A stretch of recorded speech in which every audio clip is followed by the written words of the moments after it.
नमस्कार दोस्तों आज का ये जो चैप्टर है प्रश्नावली 6.3 है। ठीक है, तो आज की इस चैप्टर में प्रश्नावली 6.3 को आपको बताने वाला हूँ। ठीक है, इस प्रश्नावली को पढ़ने से पहले इससे पहले जितने भी प्रमेय मैंने आपको बताए हैं, सिद्ध कराए हैं, उसको सबसे पहले आपको समझ लेना है। ठीक है, जब तक आप प्रमेय नहीं जानेंगे तब तक आप जो है इन सवालों को नहीं कर पाएंगे। ठीक है,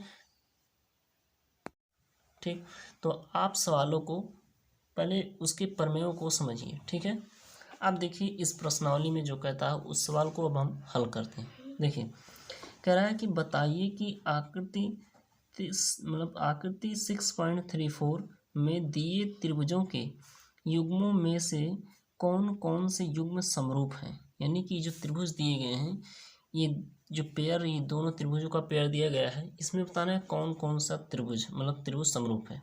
अब उस समरूपता कसौटी को लिखिए जिसका प्रयोग आपने उत्तर देने में किया है, तथा साथ ही साथ समरूप त्रिभुजों को सांकेतिक रूप में लिखिए। साथ साथ समरूपता कसौटी को भी लिखना कि हमारा कौन सा समरूपता कसौटी है। ठीक है, तो सबसे पहले इस डायग्राम को, इस चित्र को हम बना लेते हैं अपनी कॉपी में। ठीक है, इस डायग्राम को मैंने अपनी कॉपी में बनाया है। अब इन दोनों त्रिभुजों को मुझे दिखाना है समरूप। ये त्रिभुज है ए बी सी, ये पी क्यू और आर। ठीक है, अब एक बात यहाँ आपको दिख रहा होगा कि कोण ए 60 अंश है, कोण डी पी भी 60 अंश है। यानी कि यहाँ पर क्या है, कोण ए बराबर कोण पी कितना है, 60 अंश है। ठीक है, फिर दिया है कोण बी बराबर कोण क्यू, कोण बी बराबर कोण क्यू बराबर 60 अंश, 80 डिग्री। ठीक, ये हो गया। फिर इसके बाद दिया है कोण सी बराबर कोण आर बराबर 40 डिग्री। यानी कि तीनों ही डिग्री हमें बराबर दिया गया है। तो यहाँ से क्या होगा, इसलिए एंगल एंगल एंगल समरूपता कसौटी से, समरूपता कसौटी से, ठीक है, क्या मिलेगा हमें, त्रिभुज ए बी सी समरूप है त्रिभुज पी क्यू आर के। ठीक है, ये त्रिभुज ए बी सी त्रिभुज पी क्यू आर के समरूप होगा। ये समरूप का सिंबल है, समरूप। ठीक है, ये क्वेश्चन हमारा कंप्लीट हो गया पहला। ठीक है, अब दूसरे में चलते हैं।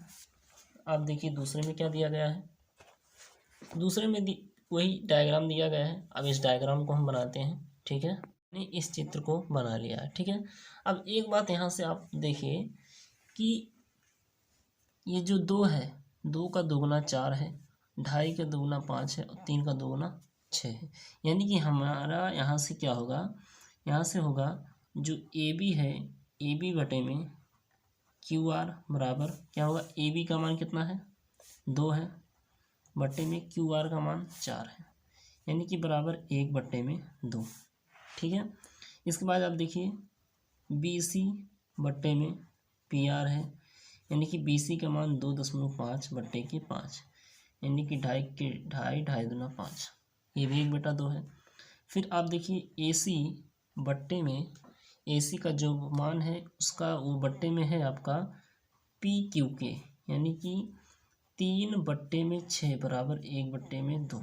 यानी कि आप देख रहे हैं कि 1/2 1/2 1/2, यानी कि दोनों समरूप कैसे होंगे। अब यस यस यस समरूपता कसौटी से, यानी कि साइड साइड साइड समरूपता कसौटी से, क्योंकि ए बी का मान, ए बी जो है, ए बी क्यू आर के बराबर है। ठीक है, तो यहाँ से हो जाएगा यस यस यस समरूपता कसौटी से। ठीक है, कसौटी से आपको सभी प्रमेयों का ज्ञान होना चाहिए। ठीक है, यानी कि सभी प्रमेय आपको जानकारी होना चाहिए, तभी इस चैप्टर को आप कर सकते हैं, अन्यथा नहीं कर सकते। ठीक है, तो यहाँ से इसलिए क्या होगा, त्रिभुज ए बी सी समरूप है त्रिभुज पी क्यू आर के। ठीक है, जो पीछे 5-6 प्रमेय दिए गए हैं उनको आप पढ़ लीजिएगा। ठीक, ये तो क्वेश्चन नंबर 2 हो गया। अब चलते हैं क्वेश्चन नंबर 3 पे। 3 का जो डायग्राम हमें दिया गया है वो हम बना लेते हैं पहले। ठीक, क्योंकि डायग्राम से मतलब चित्र से ही हमें सब कुछ क्लियर होता है। ये पी है, इसके बाद दूसरा जो हमारा चित्र दिया गया है इसका नाम है डी ई और एफ। ये वैल्यू दिया है 6, 5, 4, ये दिया गया है 2, 3, 2.7। ठीक है, ये चीज़ दिया गया है। अब यहाँ से देखिए एक बात, फिर वही कि जो यल यम है, एक मिनट, एम पी देखिए। ठीक है, एम पी वो किसके बट्टे में है? एम पी है डी ई के बट्टे में। ठीक है, यानी कि डी और होगा हमारा ई, ये बराबर हो कितना? 2/4 बराबर हो जाएगा 1/2। ठीक है, ये हो गया। अब एल पी लिखिए, पी एल, पी एल किसके बट्टे में है? डी एफ के बट्टे में। डी एफ बराबर 3/6, ये भी आ गया 1/2। अब हमारा बचा, क्या बचा हमारा? ये बचा यम यल, यहाँ से जाएगा यम यल बट्टे में किसके बट्टे में है?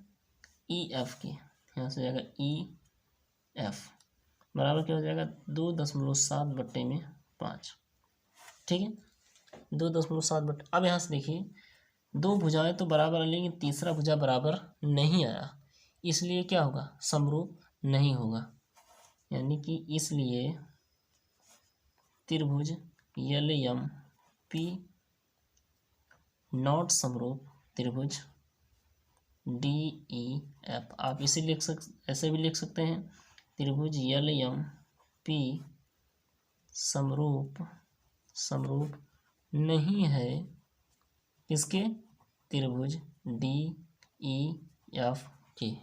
ठीक है, समरूप नहीं है। ठीक है, इस चीज़ को आपको लिखना है।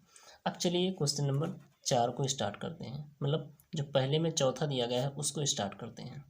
चित्र नंबर 4 है, इसमें देखिए दिया क्या है हमारा, यम यन बट्टे में किसके है?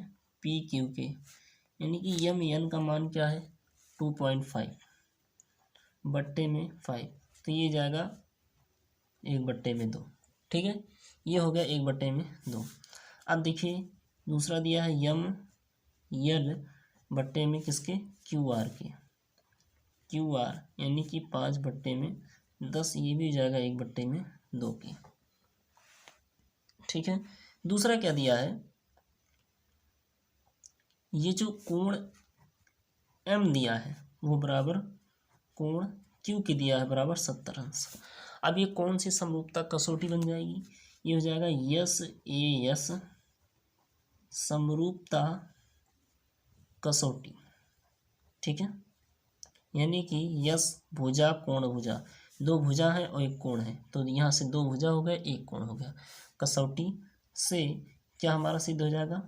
त्रिभुज, ठीक है, एम एन एल समरूप है पी क्यू आर के, ये चीज़ हमें समरूप है।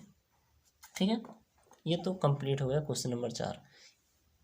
ठीक, इसी मतलब आसानी से कर सकते हैं आप, जब तक आपको प्रमेयों का ज्ञान नहीं होगा, सभी प्रमेयों को आप सिद्ध करना नहीं जानेंगे, तब तक आप इन सवालों को नहीं कर सकते। ठीक है, आप रट्टा मारकर करा लीजिए वो अलग बात है, लेकिन आपको इसके बेसिक कॉन्सेप्ट को नहीं समझेंगे। ठीक है, तो समझने का प्रयास कीजिए इसके बेसिक कॉन्सेप्ट को। ठीक है, अब चलते हैं क्वेश्चन 5 पे। देखिए 5वां है, 5वां में क्या दिया है? कोण ई बराबर कोण क्यू। देखिए कोण ई बराबर कोण क्यू, ये बराबर दिया है 80 अंश, लेकिन यहाँ कोण 30 दिया है, लेकिन यहाँ पता नहीं है। 70 दिया लेकिन ये भी पता नहीं है। तो पहले त्रिभुज डी ई एफ में जाते हैं। तो त्रिभुज डी ई एफ में क्या होता है? त्रिभुज के तीनों कोणों का योगफल क्या होता है? 180 अंश। त्रिभुज के तीनों कोणों का योगफल इसको याद रखिएगा 180 अंश होता है। ठीक है, त्रिभुज के तीनों कोणों का योगफल 180 अंश होता है। अब इसी का प्रयोग करेंगे तो यहाँ से जाएगा कोण डी प्लस कोण, इसी में त्रिभुज में कोण ई प्लस कोण एफ, तीनों कोण ले लिया, बराबर क्या होता है 180 अंश। तो कोण डी दिया 70 अंश प्लस कोण ई दिया है 80 अंश प्लस कोण एफ ज्ञात करना है, तो ये जाएगा 180 अंश। इसको जोड़ लीजिए तो ये जाएगा 150 प्लस कोण एफ बराबर 180 अंश। अब कोण एफ बराबर 180, 150 को पक्षांतर करेंगे 150, कोण एफ बराबर यहाँ से आ जाएगा हमारा 30। ठीक है, 30 अंश, यानी कि ये जो कोण एफ आया 30 अंश आया, जो कि कोण आर के बराबर है।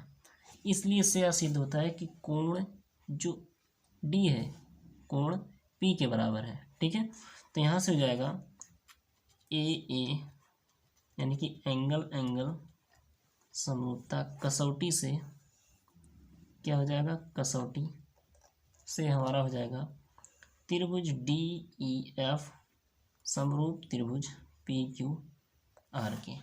ठीक है, अब जो क्वेश्चन नंबर मैंने 5वां छोड़ दिया है, यानी कि जो पहले का 5वां है उसको आप करिएगा। ठीक है, वो आपके लिए है। ठीक है, बिल्कुल चौथे के समान है। ठीक है, वो आपके लिए है। अब बढ़ते हैं क्वेश्चन नंबर 2 की तरफ। नंबर 2 कहता है कि आकृति 6.35 में ओ डी सी समरूप है ओ बी ए, फिर ओ बी सी बराबर है, मतलब ये दोनों है क्या, मतलब ओ बी सी बराबर 125 अंश और सी डी ओ बराबर 70 अंश, फिर इन तीनों कोणों को ज्ञात करना है। ठीक है, तो चलिए सबसे पहले हम इसका चित्र, इसी चित्र को अपने कॉपी पर बनाते हैं, फिर आपको चित्र के माध्यम से समझाते हैं। ठीक है, बना दिया। ठीक है, अच्छे ढंग से। अब जो इसमें वैल्यू दिया गया है उसे हम लिख लेते हैं, दिया है। ठीक है, अब दिया क्या है, पहली बात तो दिया है कि जो त्रिभुज ओ डी सी वो समरूप है त्रिभुज ओ बी ए के। ठीक है, दूसरी चीज क्या दिया गया है, कोण बी ओ सी बराबर है 125 डिग्री। ठीक है, इसके बाद कोण सी डी ओ बराबर 70 डिग्री। हमें क्या वैल्यू क्या ज्ञात करना है, ज्ञात करना है, क्या ज्ञात करना है हमें, कोण डी ओ सी और कोण डी सी ओ, इसके बाद कोण ओ ए बी, इन सभी का मान हमें ज्ञात करना है।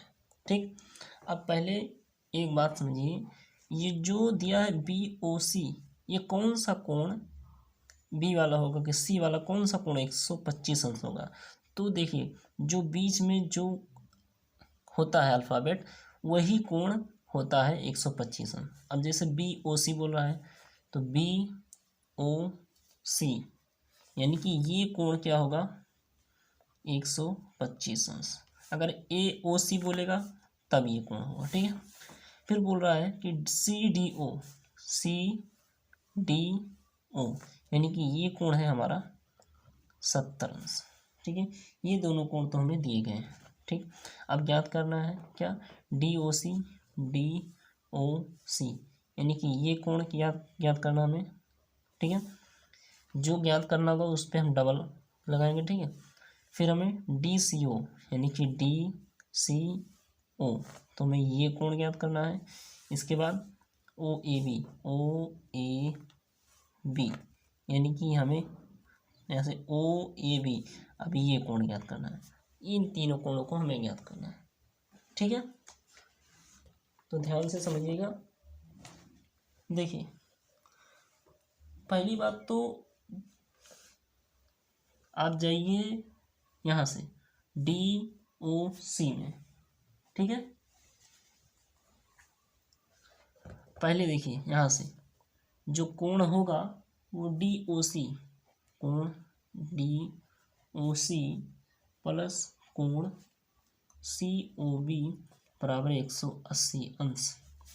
ध्यान से देखिए, DOC यानी कि ये कोण, ठीक है, और कोण COB यानी कि COB ये कोण कितना हो जाएगा 180 अंश।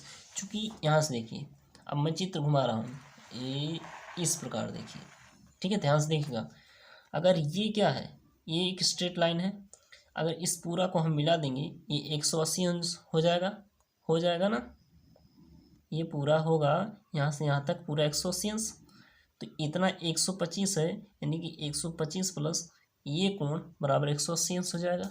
ठीक है, तो ध्यान से समझिएगा, उसी नियम को मैंने लगाया। ठीक है, तो DOC इसी को मुझे याद करना है, यानी कि कोण DOC प्लस COB दिया गया है। ठीक है, कोण COB यानी कि COB या BOC कोई दिक्कत नहीं, ये दिया गया 125 अंश बराबर 180 अंश। ठीक है, यहाँ से कोण DOC बराबर हो जाएगा 180 अंश माइनस 125 अंश, घटा दीजिए, कोण DOC बराबर आ जाएगा हमारा 55 अंश। ठीक है, क्या हो जाएगा हमारा 55 अंश, ये हो गया। यानी कि जो हमारा यहाँ से आया कोण DOC ये आया हमारा 55 अंश। ठीक है, अब यहाँ से एक लगाएंगे त्रिभुज DOC में ज्ञात करने के लिए, त्रिभुज DOC में वही सूत्र लगाएंगे, वही प्रमेय लगाएंगे कि त्रिभुज के तीनों कोणों का योगफल 180 अंश हो जाता है। कोण D प्लस कोण O प्लस कोण C, यहाँ से देखिए, कोण D प्लस कोण O प्लस कोण C बराबर 180 अंश। कोण D का मान 70 अंश दिया है, प्लस कोण O अभी मैंने निकाला है 55 अंश, प्लस यहाँ से क्या हो जाएगा, कोण C का मान हमें निकालना है बराबर 180 अंश। ठीक है, 70 और 50 जोड़ लो, यानी कि 125, 55 जोड़ लो हम, ठीक है, बराबर यहाँ से हो जाएगा, सॉरी, प्लस कोण C बराबर 180 अंश। अब कोण C का मान ज्ञात करना है, तो 180 माइनस इसको 75 कर दीजिए 125, तो कोण C बराबर हमारा आ जाएगा 55 अंश। ठीक है, देखिए दो कोण हमें ज्ञात करना था, यहाँ से देखिए, ये जो हमें दिया गया है कोण C को और क्या लिख सकते हैं, DCO भी लिख सकते हैं, DCO, यहाँ से इसको लिख सकते हैं कोण DCO बराबर 55 अंश। ठीक है, यहाँ से DC ये कोण, अभी देखिए जब कोण C बराबर 55 अंश आ गया तो कोण A बराबर भी 55 अंश आएगा। कैसे, एकांतर कोण से, क्योंकि एकांतर कोण क्या होते हैं, बराबर होते हैं।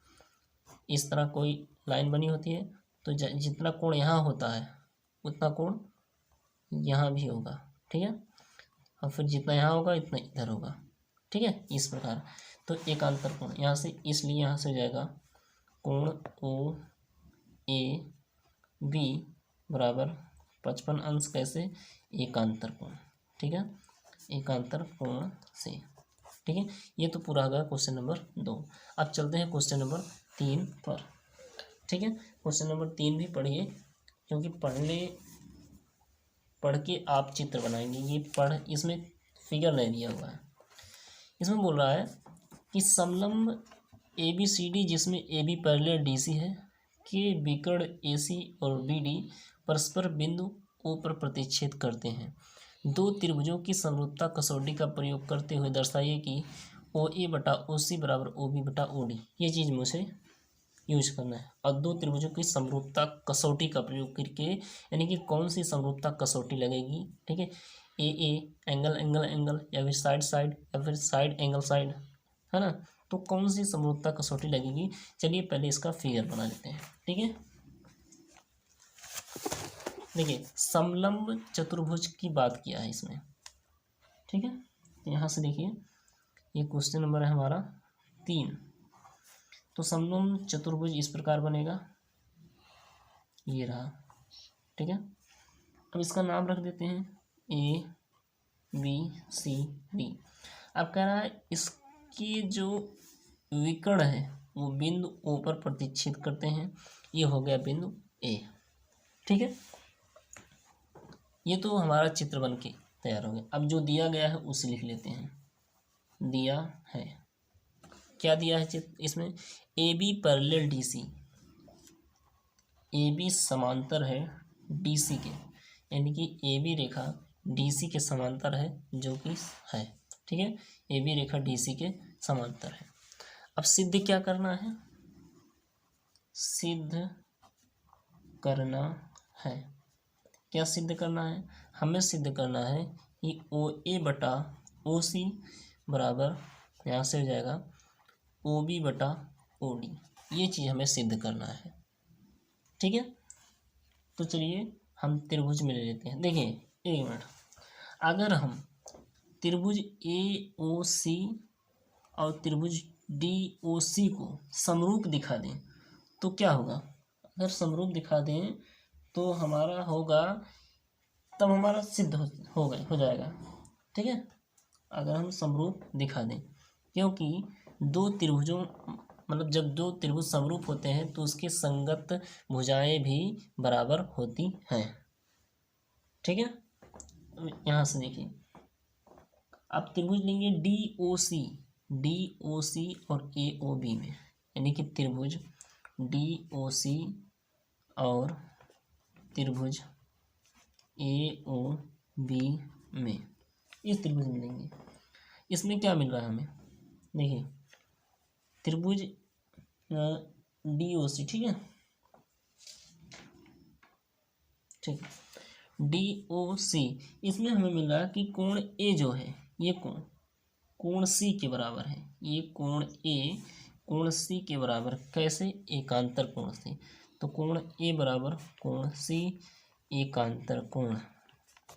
इसी प्रकार कोण डी जो है, कोण डी कोण बी के बराबर है, कोण बी कैसे, एकांतर कोण, ठीक है, एकांतर कोण से, यहाँ भी हो जाएगा एकांतर कोण। अब जब ये एकांतर कोण हो गया, अब फिर देखिए ये जो त्रिभुज में आ रहा है, इसमें दो, ये कोण और ये कोण उभयनिष्ठ है, क्योंकि डी ओ सी और ए ओ सी ये दोनों कोण क्या है, उभयनिष्ठ है, यानी कि ये सम्मुख कोण हो जाएगा, या फिर कह सकते हैं उभयनिष्ठ कोण। तो कोण ओ बराबर कोण ओ, ये जाएगा उभयनिष्ठ, उभयनिष्ठ, ठीक है, ये उभयनिष्ठ है, ठीक है, ये क्षेत्र मिल गया। अब कौन सी समरूपता कसौटी हो गया, एंगल एंगल एंगल समरूपता कसौटी, ठीक है, क्योंकि तीनों कोण मैंने बराबर दिखाया है। एंगल एंगल एंगल समरूपता कसौटी से क्या हो जाएगा हमारा, त्रिभुज डी ओ सी सर्वांगसम त्रिभुज ए ओ सी। अब मैंने तो सर्वांगसम दिखा दिया, ठीक है। अब जब सर्वांगसम दिखा दिया तो यहाँ से क्या हो जाएगा, देखिएगा यहाँ से डी ओ बटे में ए ओ कर लीजिए, ठीक है, डी ओ बटे में ए ओ बराबर, फिर ओ सी बटे में ओ, एक मिनट, डी ओ सी ए ओ बी यहाँ से जाएगा, ठीक है, ओ सी बटे में ओ बी, यानी यहीं से देखिए डी ओ बटे में ओ ए, ये हो जाएगा, फिर ओ सी बटे में ओ बी, ये हो जाएगा। फिर हमारा तीसरा क्या बचेगा, हमारा हो जाएगा पी सी सॉरी डी है ना, यहाँ से डी, यहाँ से जाएगा डी सी बटे में यहाँ से जाएगा ए बी, चूँकि तीन है ये, तो तीन काम में नहीं काम है, दो ही का काम है। तो यहाँ से देखिए डी ओ बटे में ए ओ सी बटे में ओ बी, ये हमें सिद्ध नहीं करना है, हमें तो जो सिद्ध करना था ओ ए बटे में ओ सी और ओ बी बटे में ओ डी सिद्ध करना था। तो ये दोनों ही हमें काम लगेंगे, तो इसको पलट देंगे, यानी कि ए ओ बटे में डी ओ कर देंगे, ए ओ बटे में डी ओ बराबर हो जाएगा बी ओ बटे में सी ओ। इसी चीज़ को हमें क्या करना था, सिद्ध करना था। यहाँ से देखिए ओ ए बटे में ओ सी, एक मिनट यहाँ से कुछ गड़बड़ हो रहा है, ए ओ बटे में डी ओ है ना, तो डी सी यहाँ से डी ओ बटे में ए ओ, ठीक है। यहाँ से देखिए ए ओ बटे में डी ओ है। अब देखिए इन दोनों त्रिभुजों को मैंने समरूप दिखा दिया, ठीक है। अब जब डी ओ सी या ए ओ बी को बी ओ ए भी लिख सकते हैं क्योंकि सीधा पड़ेगा ना, तो त्रिभुज डी ओ सी सर्वांगसम त्रिभुज बी ओ ए, ठीक है। अब सीधा पड़ेगा, ठीक रहेगा। अब देखिए जब दो मतलब त्रिभुज सर्वांगसम हो गए तो उनकी संगत भुजाएं भी क्या होंगी, बराबर होंगी, यानी कि संगत भुजाओं का अनुपात भी बराबर होगा। तो यहाँ से हो जाएगा ओ डी या डी ओ बटे में बी डी, यानी कि डी ओ बटे में बी डी एक मिनट बी ओ हो रहेगा, सॉरी, ठीक है।